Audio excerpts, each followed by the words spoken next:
Olá, boa tarde a todos. Bem-vindos a este espaço de eventos da Feira do Livro de Lisboa, um local de encontros com os livros, com a cultura e nesta tarde também com a espiritualidade. Eu sou a Rita Carvalho, sou a diretora do Ponto SJ, que é o portal dos jesuítas em Portugal, e estou aqui numa parceria interna com a Rede Mundial da Oração do Papa. Estas leituras de verão que acontecem aqui na Praça Amarela serão também objeto de um podcast. O podcast da Rede Mundial publica mensalmente, chamado Da Praça de Pedro. Portanto, estamos aqui também a gravar este episódio ao vivo, que irá para o ar nas próximas semanas. E vamos então falar de leituras de verão. Sugestões de 6 livros, ou talvez mais um ou outro, que podemos ler neste verão, leituras para a família toda. Este ano temos esta particularidade de querer sugerir livros que possam ser lidos em família, os pais a ler para os filhos a ler ao mesmo tempo que os pais, também cultivar a leitura como um ato comunitário e de família. E para esta conversa, passo então a apresentar os convidados. Temos aqui à minha esquerda o Padre António Santana, que é diretor nacional da Rede Mundial da Oração do Papa, uma obra pontifícia da Santa Sé, que está confiada à Companhia de Jesus, aos jesuítas, e também o diretor das editoriais do Apostolado da Oração e da Frente e Verso, que podemos encontrar ali embaixo, à direita, no stand dia 20, certo? Isso mesmo. Faça publicidade. O Padre Paulo Duarte, também da Rede Mundial da Oração do Papa, adjunto do diretor, o Padre António, e também muito presente nas redes sociais, que alguns também conhecerão do mundo digital. Temos então estes 6 livros para falar. Eu vou começar aqui por o maior deles, que se chama A Avó Conta a Bíblia, um livro de Teresa Amial, com ilustrações de Isabel Girão. Este livro que expõe os principais episódios da vida de Jesus, aliás o subtítulo chama-se mesmo A Vida de Jesus, desde o nascimento até ao fim da sua vida na Terra, mas contado de uma forma muito original, como o próprio nome indica, por uma avó. E então, para vos falar deste livro, passo aqui a mostrar lá para casa também, Padre António, quer-nos explicar um bocadinho como é que esta história se desenrola e também qual é que é a importância que os avós continuam a ter na transmissão da fé? Acho que este é um livro muito interessante para verão, exatamente porque os avós passam mais tempo com os netos, se calhar vão para a praia com os filhos e com os netos, e a ideia é propormos uma pequenina Bíblia ilustrada para crianças, que parte da vida de Jesus, contada quase como se fosse o próprio livro, o autor que vai contando a história de Jesus às crianças. E portanto este livro, eu diria que em primeiro lugar é uma introdução à Bíblia para crianças. Portanto, entrarmos na vida de Jesus sem ser com a linguagem complicada da Bíblia, e depois ao mesmo tempo também com uma preocupação cronológica, temos acompanhando Jesus desde a Anunciação, o nascimento, a vida de Jesus, a morte e a ressurreição. E as imagens que também falam, não é? Ajudam as crianças a entrar no imaginário de uma forma também gráfica. E a autora diz no início que inspira-se no texto usando a metodologia de Santo Inácio da contemplação do lugar. Portanto, contemplarmos, metermos na cena, imaginarmos as personagens, o que é que dizem, os cheiros,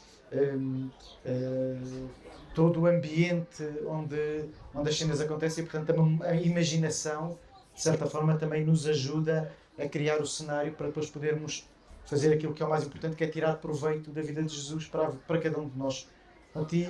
E o desafio da Teresa é exatamente que não seja um livro que se lê individualmente, ou seja, ofereça um livro na primeira comunhão, a criança chega à casa e lê. É para ser uma história contada por avós, porque os avós são de certa forma também a memória do passado, e Jesus também é a história da Bíblia, e a Igreja também é uma grande família que tem 2 anos, e portanto quem está atrás de nós também nos vai transmitindo a fé. Portanto o objetivo do livro também é um bocadinho esse. O que eu achei curioso é que isto é uma história que vai sendo contada por episódios, não é? Exatamente. Portanto, os netos vão estando com a avó, é no fim de semana, depois é no outro, e a avó vai contando cada um dos episódios e eles vão interagindo e fazendo perguntas e e fazendo aquelas questões que todos nós às vezes fazemos e que são complexas, mas que a avó responde com muita simplicidade e eles ficam depois ansiosos pelo episódio que vem a seguir, no fundo, como é que esta história maravilhosa Pois vai terminar. Pois, é um conto, não é, a Bíblia está reescrita num conto de uma avó que vai contando aos seus netos. Portanto, é mesmo um bom livro para uns avós comprarem e para lerem aos seus netos, não para oferecer, mas é o livro da avó para quando o neto vai a casa ou nas férias, que os pais têm que ir trabalhar e põem os netos em casa dos avós, porque a escola está fechada e os avós vão contando e no dia a seguir têm que voltar para ouvir os próximos capítulos. Portanto, isto vai-se contando também devagar ao ritmo do tempo. No fundo, vão cativando para o próximo episódio. Sim, e é um livro bastante interessante que vale muito a pena ler. Sim. É uma forma, é um presente criativo de uns avós para os netos. Exatamente, é da própria experiência da autora também. Exatamente, sim. Bom, continuamos aqui na secção infantil, vou precisar da vossa colaboração aqui com este jogo de sobreposições. Agora, temos um livro que também é um livro infantil, não é um livro dedicado a crianças, conta a história de uma criança, chama-se As Cores do Céu, tem a particularidade de ser um livro que foi feito pelo Serviço Jesuíta aos Refugiados, que é uma organização também da Companhia de Jesus que presta apoio a populações migrantes e refugiadas. Foram por duas colaboradoras do JRS que escreveram a história, partindo também da experiência daquilo que vão vivendo e acompanhando, e que têm as ilustrações do Romão Figueiredo, aqui também da equipa da Remop. E eu peço ao Padre Paulo para nos dizer que história, resumidamente, é que está aqui e porque é que este livro é tão importante. Porque é que não é só um livro infantil, também deve ser lido pelos adultos. Já sou eu a dizer, mas pronto. Sim, é verdade, Rita, e é um desafio também para nós adultos. As Cores do Céu trata aqui o tema de um menino refugiado, sírio, que chega, está em Portugal, tem dificuldade com a língua, tem dificuldade de se entrosar, vai buscar muita memória do que foi também a sua história estando no país, lembrando também a figura do pai. E, no fundo, o que ele percebe é que o céu pode ter cores. E quando é que tinha cores? Com papagaios. Os papagaios de papel. E, portanto, era uma coisa que o pai o ajudava muito a fazer. Quando ele estava na Síria. E então lembrou-se que é algo que pode acontecer e sugeriu, ainda com a sua parca linguagem, em que os amigos começassem a construir e, de repente, estão todos juntos a brincar e a dar cor ao céu, cada um com os seus papagaios. Provavelmente, muito resumidamente, é a história. Claro que eu estou a ser spoiler porque é um livro infantil e, portanto, é muito fácil, mas mais do que tudo, é sobretudo perceber que toda esta história nos vai ajudar a fazer caminho de integração, de integração, de respeito, de compreensão, que as pessoas refugiadas também elas têm uma história e se estão cá também têm uma razão de ser e muitas vezes precisam desta ajuda de integração e que pode ser o quê? A partir dos dons, a partir das qualidades, a partir dos talentos, a partir daquilo que eles sabem. E é muito bonito ver como pode haver esta integração e este caminho em conjunto. Acho que, como dizias e bem, não é? As Cores do Céu obviamente é um livro infantil que pode ajudar a fazer caminho, pode ajudar a fazer aqui uma partilha das crianças que às vezes têm dificuldade em ser integradas, mas sobretudo também para nós adultos também compreendermos que há toda uma história de possibilidade de encontro, de relação, a fazer caminho também em conjunto. Por isso também é um livro que pode ajudar muito.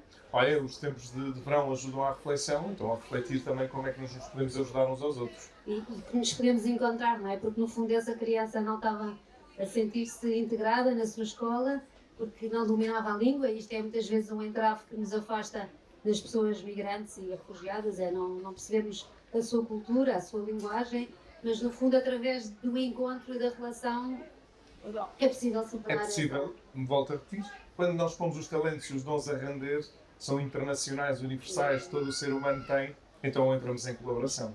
Exatamente, muito obrigada. Então vamos reorganizar a nossa mesa e agora volto a conversar com o Padre António Santana. Este livro já mais para crescidos, já não é, mas ainda para pessoas que podem estar a iniciar a sua caminhada no cristianismo.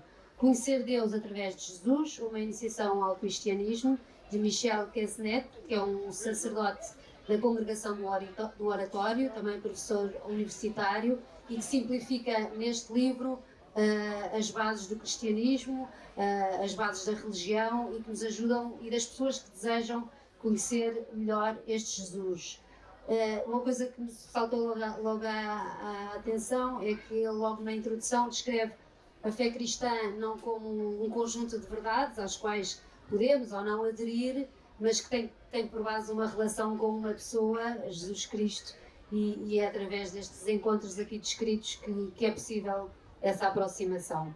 Características de Jesus é que este livro fala? O que é que dá a conhecer?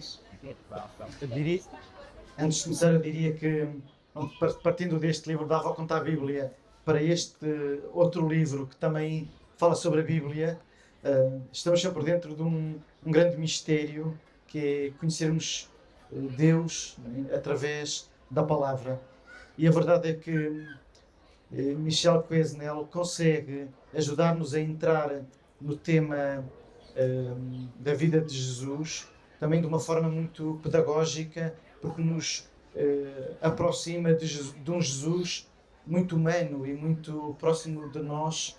Eu diria que no fundo este livro é uma introdução à Bíblia, mas a partir de 16 encontros de Jesus com pessoas. Portanto, ele vai pôr Jesus em situações e em encontros com a samaritana, com o centurião, com o Zaqueu.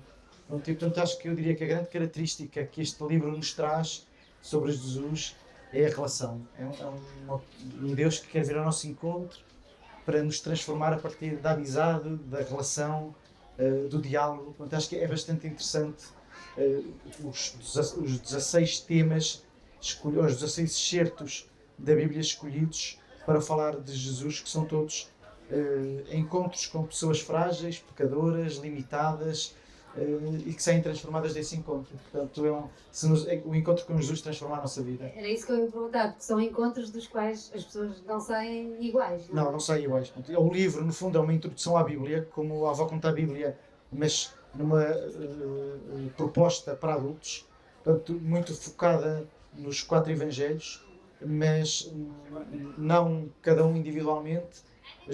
Pensa num percurso da vida de Jesus em que vai navegando aleatoriamente por passagens dos 4 evangelhos, e a partir deles cria 16 encontros de Jesus com pessoas que transformam as suas vidas e ao mesmo tempo nos ajuda a perceber quem é Jesus e como é que nós podemos ler a Bíblia. Tem uma boa introdução sobre os evangelhos, sobretudo, e sobre o nome de Jesus, alguns termos que depois nos ajudam também a perceber como é que nós podemos conhecer melhor a narração dos evangelhos. E é de facto um livro, diria, raro do ponto de vista da simplicidade com que conta a história a qualquer pessoa. E portanto eu diria, quero conhecer, temos agora este podcast de mais 365 que está muito em voga, portanto a Bíblia neste momento é um tema, está na moda, e portanto acho que este livro, sem querer, é um livro que pode ajudar também a quem está a ouvir o mais 365, estou aqui a fazer publicidade.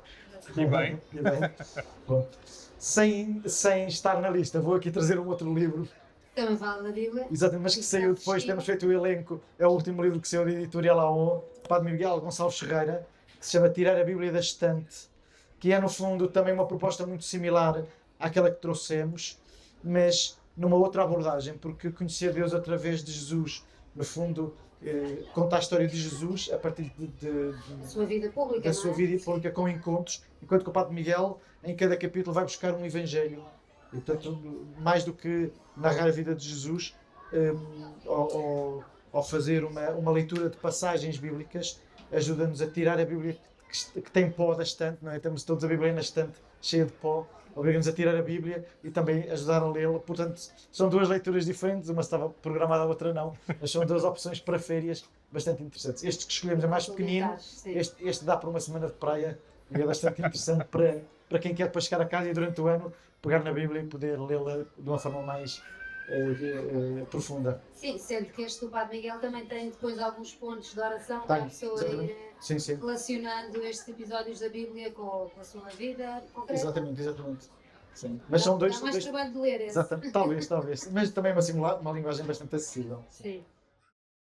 A revista Mensageiro apresenta as intenções de oração do Papa Leão XIV em agosto pela evangelização da cidade, em setembro pelo cuidado com a água. Em papel ou digital, assine o mensageiro em redemundialdeoraçãodopapa.pt. Muito bem, então agora mudamos de tema e mudamos de livro. Temos aqui outro livro que se chama Tão Frágeis e Tão Amados, uma pedagogia para a liberdade. É um livro de Paula Noronha Jordão, missionária da Verbum Dei, formada em teologia e também com uma grande experiência em acompanhamento espiritual. Este livro, como ela diz, tenta responder um bocadinho ao como é que podemos ter uma vida espiritual enraizada em Deus, mas que parta também, ou que seja acompanhada pelo nosso autoconhecimento. Por um lado, começando por aí, e depois através daí por um conhecimento, chegando a um conhecimento de Deus revelado na pessoa de Jesus. Este livro quer propor caminhos acessíveis. Vou citar aqui uma frase que está no livro, que está no fim, mas que achei que volta um bocadinho ao início, que diz: é uma cartografia para tentar compreender o incompreensível coração humano nas experiências comuns da vida de todos os dias. Um caminho onde há aqui duas ideias-chave: amor e liberdade.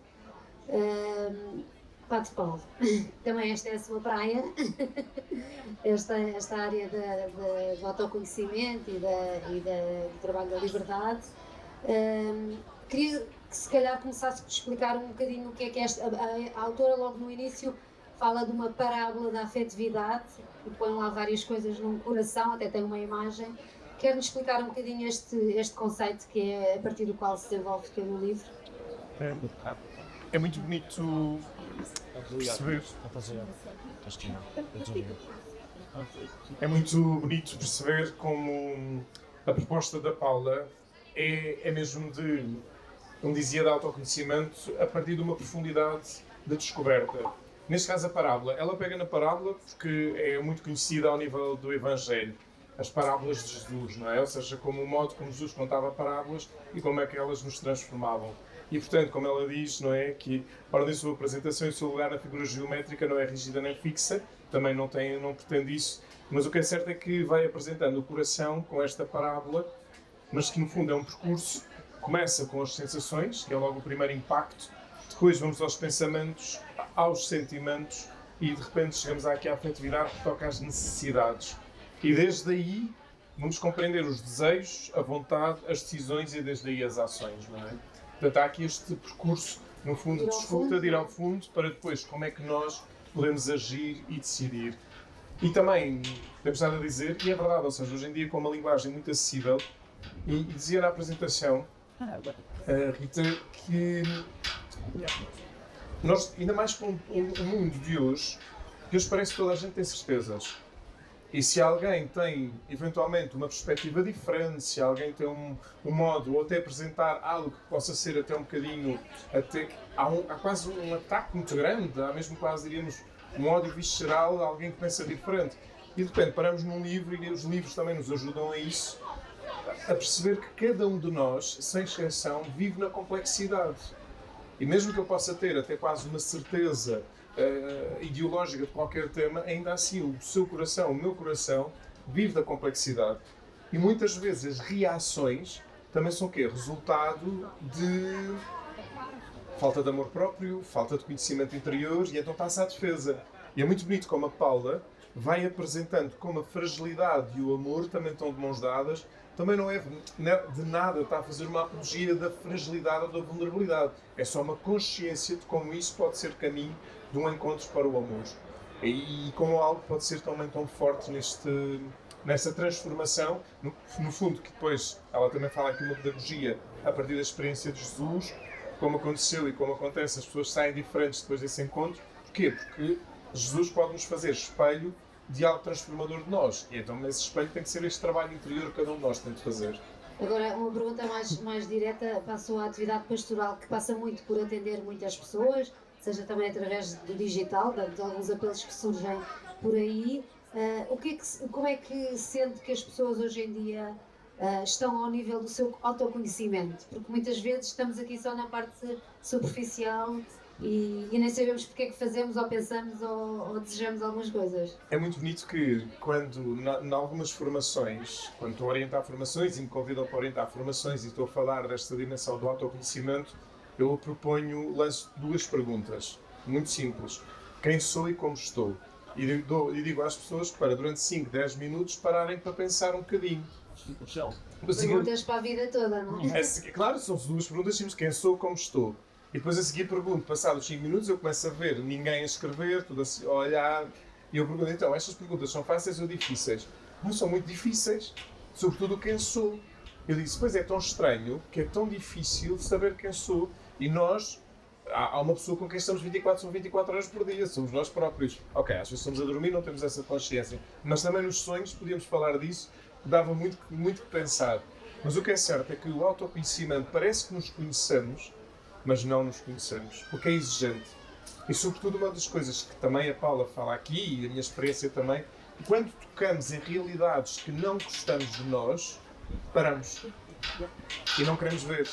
E é aí que é o desafio de ir mais fundo para haver uma integração, uma transformação. E no fundo também é a grande experiência, quando damos espaço a essa verdade, é onde Deus pode agir. Sim, através também desse espaço que abrimos. Aqui uma ideia que eu achei interessante, que ela fala de um certo risco, de um perigo, que é pensar, e eu acho que isso todos nós crentes, pelo menos para mim, temos um bocadinho esta ideia, é de que pensar que tendo os ideais corretos e os valores todos no sítio certo e assimilados, já tudo está garantido. Mas muitas vezes não colocamos as nossas fragilidades e as nossas limitações para atingir estes ideais, e é aí que a coisa depois complica. Pois, bem, aqui tem que ver, eu acho que nós também somos uma cultura muito intelectualizada, racional. O que é que eu quero dizer com isto? Portanto, toda a nossa experiência nos últimos séculos, podemos dizer, é centrada na cabeça no sentido de intelectualização. E a vulnerabilidade muitas vezes acontece curiosamente, por exemplo, quando surge uma doença.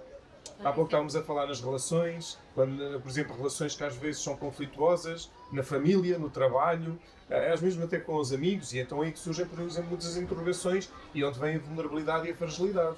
E claro, eu posso ter ideias e valores muito certos, mas nesse momento é que vêm aqui as agitações interiores que nos podem levar a trabalhar para encontrar a serenidade e a paz. Porque é possível, se isso acontece, se esse trabalho acontece, encontra-se paz e serenidade. Sim, é importante também que esse trabalho também seja acompanhado. Sempre. Na medida do possível, possa haver um acompanhamento. Nós falamos muito da importância da direção espiritual ou a necessidade, que se procura um terapeuta, não há problema. Outra, não querendo tirar o tempo todo para este livro, mas acho que realmente fala aqui de coisas assim um bocadinho mais fora da caixa e que também é muito aqui a especialidade do Padre Paulo. Fala aqui do sensing Deus, o verbo to sense, este encontro de Deus com a nossa corporalidade, que é um tema que também tem trabalhado muito, mas que ainda é um bocadinho estranho aqui à nossa cultura. O que é que ela diz sobre isto e como é que vê que isto é importante? A Paula aborda aqui mesmo a questão da importância das sensações, ou seja, o que é isto de ser corpo, não é? Corpo é uma complexidade, não é? Por isso é que dizemos não temos corpo, somos corpo. Portanto, há aqui uma complexidade e a Paula fala disto muito bem. Aliás, a Paula e eu falámos sobre isto, sobre este tema do processo das sensações, do sentir, mas sobretudo a perceber que é desde a corporeidade que nós percebemos também quem somos, a partir das sensações. Enfim, nós brincamos os 5 sentidos, mas nós por acaso ainda temos um bocadinho mais. E não é a intuição, basta pensar a própria percepção e a introspecção. Ou seja, nós internamente não temos consciência, mas estamos a sentir muito. Não temos essa consciência, mas, por exemplo, basta pensar o fluxo do sangue a circular, nós não temos consciência disso, mas está a ser dada uma informação interna e que isso pode depois, tomamos consciência, por exemplo, se há uma dificuldade, não é? Mas perceber, escutar-nos enquanto corpo, é uma oportunidade também nos conhecermos para daí também descobrir de onde é que daí podemos fazer o trabalho. Este é sempre também a minha proposta, de encontrar paz, serenidade, encontros também no nível da espiritualidade e na relação com Deus. Sobretudo, o Verbo fez-se carne. O próprio Deus encarnou e nos livros que já falámos, toca aí e, portanto, toca para nos ajudar a ter nessa relação. Muito obrigada. Vamos agora aqui, não sei se o Padre António também quiser intervir, está à vontade. Quando a Paula Jordão nos propôs este livro, chegou o manuscrito e eu li o livro, disse de facto a forma como está escrito e a forma como nos obriga a lermos, a expor-nos a nós próprios, é de facto um livro bastante interessante, vale a pena ler. Sim. Mas é um livro para exercitar, Para exercitar, não é? sim, Só sim, para sim, consumir sim, e ler sim. ligeiramente. Ao contrário dos outros, este é um livro para nos pode, nas férias também, abrir a janela sobre nós e aos tramar poucos. as férias. Exatamente, não, esperamos que não, esperamos que não. Às vezes nós fugimos de nós próprios e quando paramos, às vezes é quando deixa cá vir, afinal, quem é que eu sou? Só dizer que eu dou muitas vezes este exemplo nos retiros, que é quando nós, no tempo de férias, o que acaba a acontecer é quando nós acalmamos os ruídos exteriores, o que é que vem ao de cima? São os ruídos interiores. E são esses que são interessantes de serem trabalhados. E por isso também este livro pode ser bom para as férias, para depois, ok, vem aqui um ruído interior que eu não estou habituado, o que é que se está a passar? Olha, deixa-me procurar aqui no livro o que é que isto pode significar e como é que também me pode ajudar a fazer caminho. Sim, senhores, muitas ajudas aqui. E agora vamos passar para um livro muito pequenino, mas cheio de sabedoria. Grande livro para férias. Um best-seller já há vários anos. Está assim aqui a dificultar um bocadinho a logística. Então, este livro Só Avança Quem Descansa, do padre Vasco Pinto Magalhães, um jesuíta muito conhecido e já com muitas obras publicadas. Este livro, esta frase circula muito por aí, não é? É uma frase que acabamos por citar muitas vezes. O padre Vasco foi também um mestre do acompanhamento espiritual, ao longo da sua vida tem acompanhado muitas pessoas. E esta é já a 10ª edição de um livro publicado em 2012 e continua a vender. E a minha pergunta é: porquê é que este livro continua a ser tão importante? O que é que há aí dentro? Acho que é um tema que nos toca a todos. Vivemos a correr em todo o lado, não é? Seja nos nossos horários, desde que nos levantamos até que nos deitamos, estamos permanentemente a ser bombardeados de muitos estímulos e as nossas agendas são de facto bastante preenchidas e não temos tempo para nada. E pais com filhos, não é? Levar os filhos à escola, vão trabalhar, vêm da escola, chegam a casa com os filhos, não há tempo para nada. E a verdade é que este livro fala sobre talvez uma das coisas que temos mais dificuldade em ter relação, que é com o tempo, a gestão do tempo, como é que nós podemos gerir o nosso tempo e como é que nós podemos desacelerar, que é o grande desafio do mundo contemporâneo. E ainda mais o mundo digital em que vivemos, em que num clique estamos do outro lado do mundo e tudo é rápido e instantâneo. Nada nos ajuda hoje a abrandarmos a nossa forma de pensar, a nossa forma de estarmos com os outros, até de nos relacionarmos, né? Desde a avó conta a Bíblia, temos aqui já a autora que nos põe em relação com os avós. Pronto, é isto, este livro começa exatamente por nos falar sobre o tempo e o subtítulo do livro é mesmo A Sabedoria do Tempo. Este livro parte de umas conferências que o padre Vasco deu sobre a sabedoria do tempo e, portanto, o livro vai-nos aqui ajudando a fazer várias leituras da nossa própria vida, das quais nós, com a nossa rapidez, temos dificuldade em entrar, seja de desacelerar o tempo normal, não é? da nossa rotina, seja a forma como nós vivemos as nossas crises, não é? Porque a crise também nos ajuda a perceber que o tempo é lento de vez em quando, não é? O padre Vasco diz isto, um momento pode ser muito rápido numa circunstância, para um doente o tempo parece que nunca mais passa, não é? Que está na cama do hospital. E, portanto, esta sabedoria de ler o tempo a partir de um outro olhar que pode ser pedagógico e que nos ajuda também a viver a interioridade de nós próprios, também falar sobre isso. Então, acho que é isso mesmo, é um tema que não se esgota e depois, escrito por um autor como o Padre Vasco, que estamos habituados a tê-lo com uma grande sabedoria de dar duplo sentido às palavras e, portanto, todo o livro vai sendo lido em diferentes matizes a partir das terminologias que o próprio Padre Vasco nos oferece como leitura do tempo e, portanto, é um livro de facto muito, muito sábio. É um livro também de espiritualidade inaciana porque nos fala de liberdade, não é? A liberdade do tempo, de estarmos nas coisas de uma outra forma, inteiros nas coisas, quanto que também não é fácil. Portanto, todo o livro pequenino, mas um livro muito denso, com poucas palavras, que acho que é de facto uma boa proposta para verão. Termina com 2 conferências que o Padre Vasco deu em 2012 e 2014 na Agência Eclésia sobre como viver bem as férias, também como um tempo privilegiado para parar porque às vezes planificamos as férias e as férias são mais estressantes do Mais que depois. cansativas. Exatamente, isso mesmo. Portanto, também nos dá aqui umas dicas de como saber planear e viver o tempo das férias como um tempo privilegiado, de facto, para descansar e depois levá-lo para o ritmo do dia a dia de uma forma mais sábia. Sim, estava a pensar, esta coisa de hoje em dia planear as férias, e parece que as férias tornam-se mais cansativas do que fico uma experiência pessoal, não que planeie muitas férias, mas, por exemplo, às vezes estamos tão agitados de informação que os 2, 3 primeiros dias, ou 4 às vezes, aquela coisa de não ter que responder as mensagens, a tentação de não ter de ir ver os e-mails para responder, de dizer que agora não estou a trabalhar, mudar o registro. Porquê? Porque cá está também, na linha de corpo, não é? Nós não somos máquinas, somos pessoas. E não ligamos e não desligamos. E o processo de acalmar e de serenar. E outra coisa que também me parece muito importante, mesmo em contexto de descanso, que é a capacidade de não fazer nada. O famoso dolce far niente dos italianos, não é? Que dizem, porque parece que temos que, hoje em dia, para ser pessoa, parece que temos que fazer alguma coisa para ser pessoa. Não, se não faço nada e é o tempo, a sabedoria eclesiástica, há tempo para tudo, também há tempo de fazer nada. E isso é também uma sabedoria e um segredo nesse sentido. Sim, mas como dizia, o nosso mundo não valoriza isso, muito pelo contrário, quase que parece mal descansar, é logo visto como alguém que não está a querer, podia estar a fazer alguma coisa e não está a fazer nada. Sim. Mas como o Padre Vasco diz, se não fazemos isto não avançamos, não é? Ou seja, não saímos do mesmo sítio, podemos estar super ocupados e estar a derrapar no mesmo sítio. Claro, por isso quer dizer, quando nós falamos do aumento dos esgotamentos burnouts no dia de hoje, é pela quantidade de informação que depois também nós não digerimos e nós precisamos de tempo para digerir toda essa informação. A quantidade de informação que temos hoje, só precisamos também processá-la também no descanso. Padre, acho que começa com uma coisa importante, que é a atitude que nós temos nas coisas.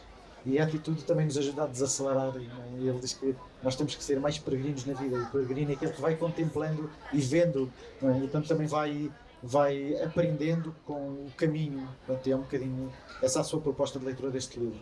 Muito bem. Então, agora aqui mais para esta é a última sugestão, para pessoas já mais imersas na espiritualidade iraciana, a espiritualidade de Santo Inácio de Loyola, aqui o fundador dos Jesuítas. Temos aqui um livro de um jesuíta espanhol, José Garcia, Janelas para Deus. É ali um livro um bocadinho mais denso. O José Garcia é também um mestre espiritual, de acompanhar muitas pessoas, e tenta neste livro responder um bocadinho à pergunta: onde é que podemos encontrar Deus hoje? Eu gostei muito logo deste pressuposto inicial, que ele diz que Deus é uma presença real, e todas as experiências humanas que nós temos na nossa vida são uma oportunidade, são uma janela para Deus. Mas pronto, é preciso estar atento à janela e saber olhar. Padre Paulo, explique-nos lá este conceito. Eu sou muito suspeito porque gosto muito, para usar a mesma expressão, o José António Garcia, para nós é carinhosamente conhecido como Tonho Garcia. Ele também me ajudou numa parte do percurso. Nós temos uma parte do percurso que nós fazemos, aquilo que se chama ou mesa grupo ou tempo a grupo, que é a preparação para a ordenação, e na altura foi o Tonho que acompanhou o meu grupo. E de facto é um homem de uma sabedoria. Ele já foi instrutor também dos jesuítas mais velhos, na etapa da terceira aprovação. Portanto, ele conhece muito bem, e além de muita gente. E o Tonho tem isto, tem o modo como ele compila aqui a espiritualidade, mas com uma consciência também na linha da complexidade de quem nós somos, só que aqui está muito focacionado a partir da experiência de Inácio, a partir da espiritualidade inaciana. Aliás, se nós visitarmos o índice, acho que pode ajudar, que começa mesmo onde e como está Deus, aqui uma lente de contacto. Nas fontes do eu, sou amado, por isso existo. E portanto, numa cultura que problematiza esta convicção, como é que isto funciona? Cor inquieto, ou seja, este coração inquieto, Deus e o clamor dos nossos desejos. O desejo é muito importante para Santo Inácio, ele vai desenvolver toda esta questão do desejo, o desejo indicador e motor da transcendência, portanto, o desejo em si como movimento. Depois, intimidade e intimismo, ambiguidades e buscas do meu moderno. Depois continuamos. Há memórias que salvam, ou seja, acredito na providência, mas e depois vai aprofundando no lugar obscuro. Como encontrar Deus no nosso pecado, ou seja, na falha onde nós podemos falhar e que pode haver a complexidade. E aí também podemos encontrar Deus. Portanto, encontrar Deus em todas as coisas, uma característica da nossa espiritualidade. E depois, êxito não é nenhum dos nomes de Deus. Mas depois diz, fracasso também não. Ou seja, também joga aqui com as palavras e vai desenvolvendo sobre o que é isto da felicidade. Depois há uma maior perspectiva, a dor do mundo, sobre a questão do ateísmo, a complexidade de tudo isto, a vontade de Deus, o enraizados na caridade, que depois vai evoluindo para o amor, e paz, missão e espírito. Portanto, com o sentido ressuscitado, somos chamados aqui no ofício de consolar e numa mistologia do coração. Portanto, faço aqui um resumo do índice para dizer o quê? Que, de facto, este livro para férias pede tempo. E pede tempo à semelhança também da Paula, do livro da Paula, o Tão Frágeis e Tão Amados, que é para ler o que é que mexeu em mim, o que é que ficou a ecoar, para depois voltar, continuar. E se for preciso reler, ou seja, porque acho que é um livro mesmo que nos ajuda, o Tonho tem esta capacidade, também numa linguagem, apesar de tudo, bastante simples, de nos ajudar a ir este caminho de encontros com Deus, já não tanto só pelo autoconhecimento, no sentido também, mas sobretudo a deixar este Deus entrar em quem nós somos, na nossa verdade, na nossa autenticidade, no fundo também no nosso sentido de totalidade de quem somos. É um bom livro para sublinhar, para reler, para ir devagar. Não é para ler de empreitada, senão podemos ficar. O livro do Padre Vasco lê-se nas férias, tira-se proveito para a vida, mas este pede uma outra entrada no livro para tirar proveito do livro. Para tirar proveito do livro. Era um verão de 3 meses, como as férias quando tínhamos quando éramos crianças. Então, eu acho que já temos aqui muitas sugestões para principiantes, para pais e filhos e avós, para ler individualmente, para conversar, para ler também em conjunto com um terapeuta ou um diretor espiritual. Temos aqui propostas para todos os gostos. Para famílias. Para famílias, exatamente, como dizia no início. Penso que ainda temos 4 minutos. Não sei se alguém quer fazer algum comentário ou alguma pergunta. Não sei se aqui a nossa autora, a Teresa, quer dizer alguma coisa.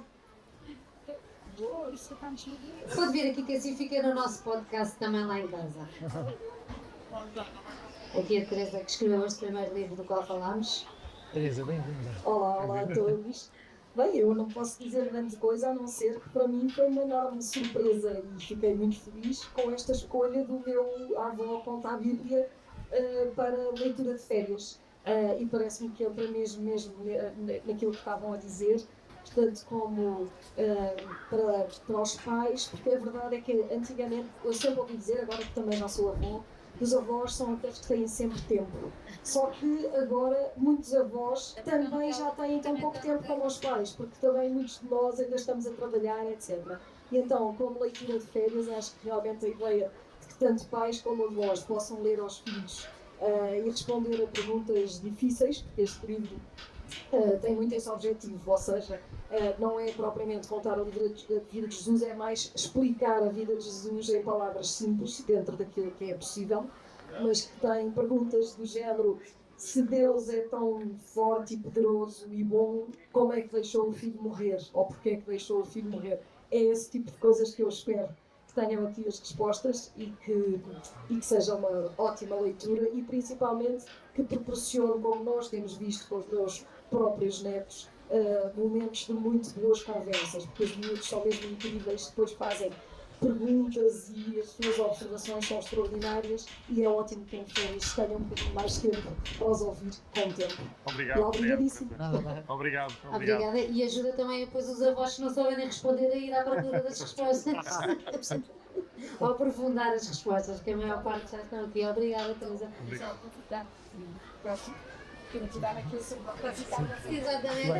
Nós vamos captar daqui a bocado, portanto. Muito bem, então penso que estamos no nosso tempo. Agradeço a todos que estão aqui na Praça Amarela da Feira do Livro, todos os que vão ver este episódio no podcast da Praça de Pedro, da Rede Mundial da Oração do Papa, e convido também a visitarem o stand das publicações jesuítas, onde terão estes livros e muitos outros interessantes que podem levar para as férias e para oferecer e para consumir. D20, é já aqui mais à esquerda. Obrigada, não sei se para António pode qualquer dizer Muito nada. bem. Pois então, Obrigado. obrigada, boa tarde e até à próxima. Obrigado.